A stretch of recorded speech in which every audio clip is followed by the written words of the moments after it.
तो सबसे पहला इफेक्ट अगर हम बात करते हैं हार्मोनिक का, तो वो है हार्मोनिक इंक्रीज हीटिंग। ये one of the most important and we can say that common effect है जिसकी वजह से हार्मोनिक्स को हम आइडेंटिफाई कर सकते हैं। तो जरा इसको समझते हैं। हार्मोनिक बेसिकली क्या होते हैं? हार्मोनिक की एक सबसे बढ़िया पहचान है कि वो हाई फ्रिक्वेंसी की वेवफॉर्म्स होती हैं, चाहे करंट के हो, वोल्टेज के हो, किसी के हो। तो हार्मोनिक्स का मतलब हाई फ्रिक्वेंसी, क्योंकि हम जानते हैं हार्मोनिक मींस मतलब मल्टीपल, और we can say that integral multiple of the fundamental frequency. तो अगर नॉर्मल फ्रिक्वेंसी 50 हर्ट्ज है तो हार्मोनिक 100% 50 के ऊपर की फ्रिक्वेंसी होगी और मल्टीपल में होगी। तो एक चीज ये कैटेगराइज करते हैं, यानी कि ठीक है, ये चीज हमने सीखी थी शुरुआत से अब तक। नाउ अब अगर हम बात करते हैं हाई फ्रिक्वेंसी की, तो सीधा सीधा लिंक होता है उसका high skin effect. Now skin effect क्या होता है? हम सब जानते हैं कि अगर कोई कंडक्टर होता है, स्किन इफेक्ट एसी सिस्टम में पाया जाता है, यानी कि बिकॉज ऑफ फ्रिक्वेंसी क्या होता है कि जो करंट होता है वो यूनिफॉर्मली डिस्ट्रीब्यूट ना होकर पूरे कंडक्टर में साइड में डिस्ट्रीब्यूट होने लगता है, यानी कि ऑन द स्किन। तो इसको हम कहते हैं स्किन इफेक्ट। इसके बारे में अगर डिटेल में जानना चाहते हो कमेंट सेक्शन में बताना, और अगर इंतजार कर सकते हो तो पावर सिस्टम में हम इस पर डिटेल में बात करने वाले हैं आने वाले समय में। तो अभी इतना समझ लो कि स्किन इफेक्ट होता है कि जो एसी सिस्टम होते हैं, यानी कि जब भी किसी वायर के अंदर एसी करंट फ्लो कराते हो तो बिकॉज ऑफ इंडक्टेंस या इंपेडेंस कह सकते हैं, तो जो बाउंड्री होती है वहां पे हमें क्या होता है, करंट जो होता है वो ज्यादा इकट्ठा हो जाता है और सेंटर में फ्लो नहीं करता। इसकी वजह से क्या होता है, effective area of cross section जो होता है वो रिड्यूस हो जाता है एंड रेजिस्टेंस बढ़ जाता है। ये कैसे? क्योंकि भाई एक बात सोच के देखो, पहले हमें कंडक्टर का पूरा सरफेस मिला हुआ था, तो हमारे लिए हमारे हिसाब से कंडक्टर का पूरा सरफेस जो था यहाँ पे करंट फ्लो करना चाहिए था, पर एक्चुअली करंट कर कितनी जगह पे रहा है? केवल इतनी सी जगह में करंट फ्लो कर रहा है। समझ में आ रही है? तो इफेक्टिव एरिया, यानी कि अगर इफेक्टिव एरिया की बात करते हैं तो ये हो गया रिड्यूस। नाउ हम जानते हैं resistance equal to rho L by A, area reduce हो गया इफेक्टिव, तो रेजिस्टेंस बढ़ गया। So this is what we called skin effect. समझ में आ रही बात है? ये होता है स्किन इफेक्ट। नाउ अब जितनी ज्यादा फ्रिक्वेंसी उतना ज्यादा स्किन इफेक्ट। तो लो फ्रिक्वेंसी लो स्किन इफेक्ट, तो बाउंड्री पे करंट जाएगा पर बहुत ज्यादा नहीं जाएगा। वहीं पे अगर हम बात करते हैं हार्मोनिक्स की, तो हार्मोनिक्स के अंदर क्या होता है कि जो फ्रिक्वेंसी होती है बहुत ज्यादा होती है, बहुत ही हाई फ्रिक्वेंसी हार्मोनिक्स होते हैं। तो ऐसे केस में इनकी वजह से जो करंट इफेक्ट होगा, यानी कि इसकी वजह से स्किन इफेक्ट होगा, वो काफी ज्यादा डोमिनेटिंग होगा, और ऐसे केस में करंट जो होगा वो काफी हद तक बाउंड्री पे कंसंट्रेट हो गया होगा। ठीक है, तो नैरो करंट डिस्ट्रीब्यूशन, यानी कि ऊपर वाले में देख सकते हो करंट डिस्ट्रीब्यूशन थोड़ा सा थिक था, लेकिन यहाँ पे बिल्कुल ही थिन कंट्रीब्यूशन है, डिस्ट्रीब्यूशन है करंट का। तो इसकी वजह से क्या होता है, इफेक्टिव रेजिस्टेंस अब और ज्यादा डोमिनेट कर गया। देखो देख सकते हो यहाँ पे, अगर यहाँ पे हम देखें स्किन इफेक्ट की वजह से इतना एरिया तो मिल रहा था कम से कम, यहाँ पे देखो यहाँ पे हाई फ्रिक्वेंसी लेने की वजह से जो नेट एरिया हो गया वो इतना सा सिकुड़ के रह गया because of high frequency harmonics. तो ऐसे केस में क्या होगा, क्योंकि इतने हाई फ्रिक्वेंसी हार्मोनिक है, तो ये जो हार्मोनिक करंट है ये पूरे कंडक्टर में डिस्ट्रीब्यूट ना होके बिल्कुल ही बाउंड्री पे फ्लो करेगा। तो ऐसे केस में इफेक्टर रेजिस्टेंस जो होगा वो इंक्रीज हो जाएगा, और जिसकी वजह से हम कह सकते हैं कि हार्मोनिक करंट की वजह से सिस्टम में स्किन इफेक्ट बढ़ जाता है। स्किन इफेक्ट बढ़ने से रेजिस्टेंस बढ़ जाता है, और रेजिस्टेंस के बढ़ने से होती है हीटिंग, और इसको हम कहेंगे स्किन हीटिंग भी इसको नाम दिया जाता है। So this is the overall concept. समझ में आ रहा है? सेकंड चीज, सेकंड होती है हाई कोर लॉसेज, यानी कि क्योंकि फ्रिक्वेंसी जो होती है हार्मोनिक्स की फ्रिक्वेंसी बहुत ज्यादा होती है, तो इनकी वजह से कोर के लॉसेज बढ़ जाते हैं। अब ऐसा क्यों होता है, जरा इसको समझते हैं। तो अगर कोर लॉसेज की बात करते हैं तो दो कैटेगरी में बांटे जाते हैं core losses generally, eddy current losses and hysteresis losses. Now eddy current and hysteresis both are frequency dependent. जहां एडी करंट फ्रीक्वेंसी के स्क्वायर टाइम्स है, वहीं पे हिस्टैरिसीस लॉसेज फ्रीक्वेंसी के डायरेक्टली प्रोपोर्शन है, यानी कि अल्टीमेटली फ्रीक्वेंसी है। समझ में आ रहा है?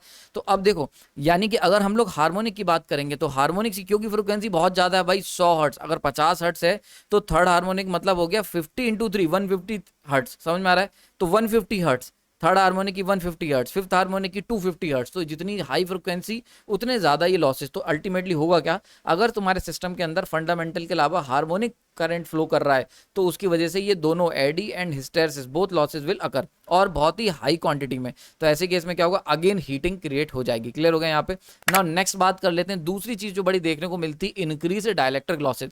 नाउ हार्मोनिक अगर सिस्टम के अंदर है तो डायलेक्ट्रिक लॉसेज बढ़ा देंगे। नाउ अब ऐसा कैसे, तो जनरली हम बात करते हैं, अगर प्रैक्टिकल डायलेक्ट्रिक की बात करते हैं, तो जब भी प्रैक्टिकल डायलेक्ट्रिक के ऊपर तुम इलेक्ट्रिक फील्ड एक्सटर्नली अप्लाई करोगे तो वो दो काम करती है। एक होगा पोलराइजेशन का, जिसको हम ई इंटरनल से रिप्रेजेंट करते हैं, यानी कि जब भी किसी प्रैक्टिकल डायलेक्ट्रिक को किसी इलेक्ट्रिक फील्ड में रखोगे तो वो उसके अंदर इंटरनली पोलराइज होकर डायपोल्स बन जाएंगे, और दूसरा काम होगा लॉसेज होने का, हीटिंग लॉसेज होगा। समझ में आ रहा है ना? इसको हम लोग जनरली कहते हैं कॉम्प्लेक्स डायलेक्ट्रिक कांस्टेंट से रिप्रेजेंट करते हैं। अगर कॉम्प्लेक्स डायलेक्ट्रिक कांस्टेंट की बात करी जाए तो वो इस इक्वेशन से लिखा जाता है। ठीक है, समझ में आ रही बात? ये ना यहाँ पे तुम देख सकते हो, ये कॉम्प्लेक्स डायलेक्ट्रिक की इक्वेशन है। इसमें ये जो इमेजिनरी पार्ट है, this one represent losses in dielectric, and ये जो नॉर्मल पार्ट है ये रिप्रेजेंट करता है पोलराइजेशन का। ना ये अगर इसके बारे में डिटेल में जानना चाहते हो तो कॉम्प्लेक्स डायलेक्ट्रिक सर्च करना और टैग इनसाइड आगे डाल देना। मैंने बड़ा डिटेल लेक्चर बनाया है इसके ऊपर, एमसीक्यू भी सॉल्व कराए, वहां जाके चेक कर सकते हो। खैर, तो हमने देखा कि जो नॉर्मल कंपोनेंट है, रियल कंपोनेंट है, दिस वन रिप्रेजेंट पोलराइजेशन, और जो इमेजिनरी कंपोनेंट है ये रिप्रेजेंट करता है लॉसेस को, ठीक है।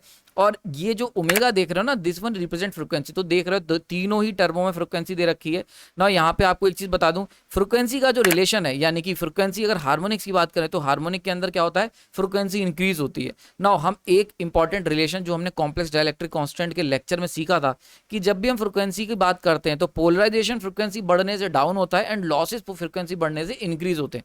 तो वैसा ही यहाँ होगा। अगर हम बात करते हैं हार्मोनिक्स की, for example third harmonic, fifth harmonic, तो फ्रीक्वेंसी क्या होगी, मल्टीपल टाइम्स हो जाएगी। अब फ्रीक्वेंसी बढ़ेगी तो पोलराइजेशन डाउन हो जाएगा, यानी कि जो अमाउंट ऑफ एनर्जी जो पोलराइज में यूज हो रही थी वो कम हो जाएगी और लॉसेज इंक्रीज हो जाएंगे। समझ में आ रहा है? तो इसकी वजह से क्या होता है, यानी कि अल्टीमेटली अगर इस पूरे को कंक्लूड करूं तो हम कह सकते हैं कि एक डाइलेक्ट्रिक जो होगा, जो हमने कैपेसिटर के अंदर डाला हुआ था, ठीक है, जो इंसुलेटर यूज करा था, वो उसकी प्रॉपर्टीज खराब होने लगेंगे और उसमें लॉसेस ज्यादा होने लगेंगे as compare to the polarization. समझ में आ रहा है? तीसरा important point, increase current in neutral wire. ना इसको हमने अभी पुराने लेक्चर्स में जब मैंने आपको जीरो सीक्वेंस करंट बताया था वहां सीखा था, एक बार दोबारा देखते हैं। तो जनरली अगर थ्री फेज सिस्टम की बात करते हैं तो उसके अंदर अगर एक करंट आती है तो वो दो पार्ट्स में डिवाइड होकर इस तरीके से गायब हो जाती है पिक्चर से, यानी कि नेट करंट न्यूट्रल पे कट टू कट जीरो मिलता है हमें, ठीक है। बैलेंस थ्री फेज सिस्टम में बैलेंस्ड का मतलब I R plus I V plus I B equal to zero, यानी कि net current cut to cut सब कुछ कैंसिल आउट होकर जीरो मिलती है। तो न्यूट्रल में किसी भी तरीके का करंट फ्लो नहीं करता और इसको हम हेल्दी कंडीशन कहते हैं, ठीक है। बात समझ में आ रही? इसको ग्राफ से जरा देख लेते हैं। यानी कि अगर ये थ्री फेज सिस्टम ग्राफ बनाओ ना, किसी भी पॉइंट पे तुम एक लाइन डाल के देख लेना थ्री फेज सिस्टम के ग्राफ पे, तो ऐसे में तुम देखोगे वेव फॉर्म पे, सॉरी ग्राफ कह रहा हूं मैं, वेव फॉर्म पे, तो ऐसे केस में तुम देखोगे कि नेट करंट जीरो ही आ रहा होगा ना। रेड देखो यहाँ पे पीक पे है, तो ब्लू और येलो निगेटिव में अपोजिट डायरेक्शन में है, तो नेट वैल्यू जीरो निकल के आएगी किसी भी पॉइंट पे, चाहे यहाँ पे डाल लो, यहाँ डाल लो, हर जगह ऐसी ही वैल्यू निकल के आएगी। तो इसका सिंपल सा मतलब है कि जब हम तीनों करंट को एडअप करते हैं एक हेल्दी एनवायरमेंट में, हेल्दी कंडीशन में, बैलेंस थ्री फेज सिस्टम में, बैलेंस का मतलब, बैलेंस का मेन मतलब होता है 120 degree space and phase apart supply जो वाइंडिंग्स हैं, ठीक है। क्लियर हो रहा है यहाँ पे? तो अगर हम हेल्दी कंडीशन की बात करेंगे तो हमेशा मस्त कोई न्यूट्रल में करंट फ्लो नहीं करेगा। लेकिन अगर हम बात करते हैं यहाँ पे हार्मोनिक्स की, यानी कि अगर balance three phase star connection है लेकिन उसके अंदर थर्ड हार्मोनिक फ्लो कर रहा है, कहीं से घुस गया सिस्टम में, हमें नहीं पता कहाँ से, तो अगर सिस्टम के अंदर आ गया तो ऐसे केस में जो तुम्हारी फेज सप्लाई है वो तो इस तरीके से गायब हो जाएगी, न्यूट्रल में कोई करंट नहीं फ्लो करेगा, यानी कि I R plus I Y plus I B equal to zero रहेगा। लेकिन ये जो थर्ड हार्मोनिक है यहाँ पे ये जीरो नहीं रहता। इसके पीछे रीजन मैंने आपको जीरो सीक्वेंस वाले में बताया था कि थर्ड हार्मोनिक जो होता है इसके अंदर क्या होता है, एक बड़ा इंपॉर्टेंट पॉइंट जो मैंने बताया था, रिवाइज करा दे रहा हूँ। थर्ड हार्मोनिक की अगर बात करते हैं, थर्ड हार्मोनिक तो ये क्या है, it is a zero sequence harmonic, zero sequence harmonic होता है। और जीरो सीक्वेंस हार्मोनिक के बारे में एक बड़ी खास बात हम जानते हैं कि ये तीनों के तीनों क्या होते हैं, यानी कि I R not, I Y not and I B not, ये सब के सब क्या होंगे, दीज और आर इन सेम फेज, ये सब के सब सेम फेज में होते हैं, सेम फेज में होते हैं। तो ये जब मिलेंगे यानी कि न्यूट्रल पे, तो न्यूट्रल पे जाके ये तीनों के तीनों क्या होंगे, एल्गोरिथमिकली ऐड हो जाएंगे, यानी कि एल्गोरिथमिकली ऐड हो जाएंगे, या कह सकते हो ये नॉर्मली जस्ट जैसे 1 + 1 = 2 होता है वैसे जाके ऐड हो जाएंगे। एरिथमेटिकली कह लो यार, एरिथमेटिकली यार मैं वर्ड भूल जाता हूँ, एल्गोरिथमिकली कह दिया, एरिथमेटिकली ऐड अप होंगे। समझ में आ रहा है? एक होता है फेजर सम, फेजर सम के अंदर हम लोग जब करते तो अंडर रूट में P square plus Q square, याद आ रहा होगा, एस इक्वल टू, ठीक है। तो ये होता है फेजर सम, यानी कि जहां पे लिखा हो S bar equal to P bar plus Q bar, this is your phasor sum. और कहीं पे अगर लिखा है S equal to P plus Q, तो this one is known as arithmetically sum, ठीक है। एरिथमेटिकली सम में हम ये अंडर रूट ये सब फलाना डिमाका नहीं करते, डायरेक्टली हम एडअप करते हैं। जैसे कि जो बचपन में से तुम मैथ्स पढ़ते आ रहे हो वो हम लोग एरिथमेटिकल सम करते हैं, 3 + 3 = 6, समझ में आ रहा है? ठीक है, क्लियर हो रहा है यहाँ पे। जबकि अगर फेजर करोगे तो अंडर रूट में 3 का whole square plus under root में 3 का होल स्क्वायर इक्वल टू, यहाँ से सॉल्व करके तो अंडर रूट में 9 + 9 यानी कि अंडर रूट में 18 की वैल्यू निकल के आएगी, तो ये अलग हो जाता है। समझ में आ रहा है? So this is your phasor sum and this is your arithmetical sum. खैर ये सब चीजें सिंपल बेसिक कॉन्सेप्ट थे। तो यहाँ पे थर्ड हार्मोनिक हमने देख लिया कि भैया वो जीरो नहीं होगा। तो अब अगर जीरो नहीं होगा तो क्या होगा, यानी कि वो इस तरीके से आर का आएगा, वाई का आएगा, बी आएगा, और सब कैंसिल आउट होने की जगह क्या होंगे, एडअप हो जाएंगे। एडअप होंगे तो ये सब मिलके न्यूट्रल में फ्लो होंगे और जिसको हम नाम देते हैं जीरो सीक्वेंस करंट का। समझ में आ रही बात? ये तो यहाँ पे इसकी जो वैल्यू निकल के आती है वो 3 टाइम्स आती है आई आर थर्ड हार्मोनिक, 3 मतलब थर्ड हार्मोनिक। क्लियर हो गया? यहाँ पे आई आर नॉट भी लिख सकते हो। इसको मैंने आपको फेजर से समझाया था, अब वेवफॉर्म से जरा समझ लेते हैं। वेवफॉर्म से जरा देख लेते हैं, एक बार बता चुका हूँ।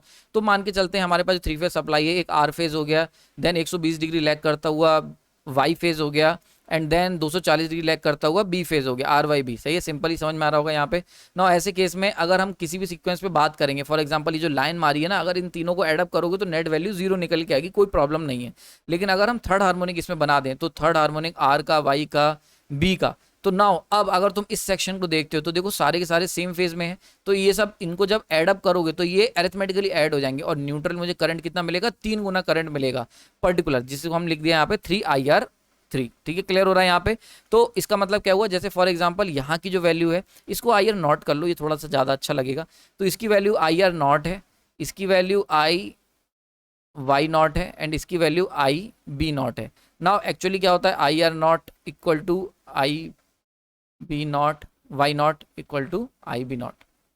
सही है, तो ये तीनों बराबर होते हैं, तो इनको हम कह सकते हैं ये तीनों बराबर हैं। तो जब न्यूट्रल पे मिलेंगे ये तीनों, तो एडअप होकर क्या बनाएंगे, 3 टाइम्स IR नॉट कह लो, 3 टाइम्स IB नॉट कह लो, IY नॉट कह लो, जो मैंने तुम्हें सही लगे वो कह लो। यानी कि ओवरऑल कॉन्सेप्ट समझ में आ गया होगा कि नेट वैल्यू एडअप हो रही, देख सकते हो यहाँ पे। ये किसी और चीज के साथ नहीं होता, ये होता है जब जीरो सीक्वेंस करंट फ्लो करता है। जीरो सीक्वेंस की बात मैंने बताई थी, जितने भी ट्रिपल एन है, याद आ गया होगा, ट्रिपल एन से वो सब इसके अंदर आ जाते हैं। क्लियर हो गया यहाँ पे, समझ में आ गया। ठीक है, क्लियर हो गया यहाँ पे। आई होप सारी चीजें क्लियर हो रही होंगी, किस तरीके से जीरो सीक्वेंस करंट हार्मोनिक ये सब प्रॉब्लम क्रिएट करते हैं। ओके, नाउ अब चलते हैं चौथा इफेक्ट है कि टॉर्क ऑफ एसी मशीन। यानी कि अभी तक हमने जितनी बात करी, हमने लॉसेस की बात करी, डाइलेक्ट्रिक की, देन उसके बाद हमने बात करी थी यहाँ पे स्किन इफेक्ट की, देन फाइनली हमने ट्रांसफार्मर के अंदर थर्ड हार्मोनिक करंट की बात कर ली न्यूट्रल में ना। अब बात कर लेते हैं रोटेटिंग मशीन, जैसे कि एसी इंडक्शन मोटर। तो इंडक्शन मोटर की अगर बात कर लेते हैं तो 3 फेज इंडक्शन मोटर, मान लें 3 फेज सप्लाई है, और ऐसे केस में अगर हम ये डिस्टॉर्टेड एसी वेव फॉर्म दे देंगे, एसी सप्लाई, तो यानी कि हार्मोनिक्स आ जाएंगे। तो जनरली जो हार्मोनिक्स पाए जाते हैं 3 फेज इंडक्शन मोटर में, वो होते हैं fundamental, fifth harmonic and seventh harmonic, जो कि काफी ज्यादा डोमिनेटिंग होते हैं। क्लियर हो गया यहाँ पे, इतनी समझ में आ गई। नाउ अगर हम बात करते हैं यहाँ पे रोटर की, तो रोटर जो रोटेट कर रहा है ना, ऐसे केस में तुम देख सकते हो ये जो रोटर रोटेट कर रहा है, फंडामेंटल डायरेक्शन रोटेट कर रहा है।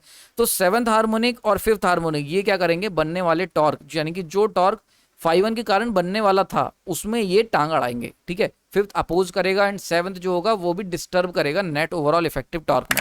तो ऐसे केस में क्या होता है, जो रोटेटिव मैग्नेटिक फील्ड जनरेट होगी फिफ्थ एंड सेवंथ हार्मोनिक की वजह से, वो टॉर्क जो होगा फंडामेंटल का उसको हिंडर करेगी, उसको प्रॉब्लम क्रिएट करेगी। समझ में आ रहा है, जिसकी वजह से क्रॉलिंग रोलिंग जैसी प्रॉब्लम हमारे सिस्टम में देखने को मिलती है। सो आई होप ये चीज क्लियर हो गई होगी। नाउ अब मैं आप लोगों को सजेस्ट करूंगा, यहाँ पे इस लेक्चर को मैं कंक्लूड करता हूँ। 4 इफेक्ट मैंने बताया ना, मैं आप लोगों को सजेस्ट करूंगा कि अगर आप चाहते हो अपनी नॉलेज बढ़ाना, तो ये 2 वीडियो देख सकते हो, बड़े ही इंपॉर्टेंट वीडियोस हैं और बहुत ही ज़्यादा इंटरेस्टिंग है। मैंने लेफ्ट वाला, अगर आप जानना चाहते हो सेंट्रीफ्यूगल स्विच कैसे काम करता है किसी भी इंडक्शन मोटर में, तो लेफ्ट वाला वीडियो क्लिक कर सकते हो। और अगर आप जानना चाहते हो इलेक्ट्रॉनिक कम्यूटेशन, यानी कि मैकेनिकल कम्यूटेशन तो डीसी मशीन में पढ़ा है, पर अगर इलेक्ट्रॉनिक कम्यूटेशन के बारे में जानना चाहते हो तो राइट वाला वीडियो क्लिक कर सकते हो। यहाँ पे मैंने बड़ा डिटेल में डिस्कस करा है इलेक्ट्रॉनिक कम्यूटेशन कैसे होता है, BLDC मोटर में कैसे इसको करते हैं। तो यहाँ पे इसको रेस्ट करते हैं। आई होप आपको समझ में आएगा। आपने कीमती समय दिया उसके लिए धन्यवाद।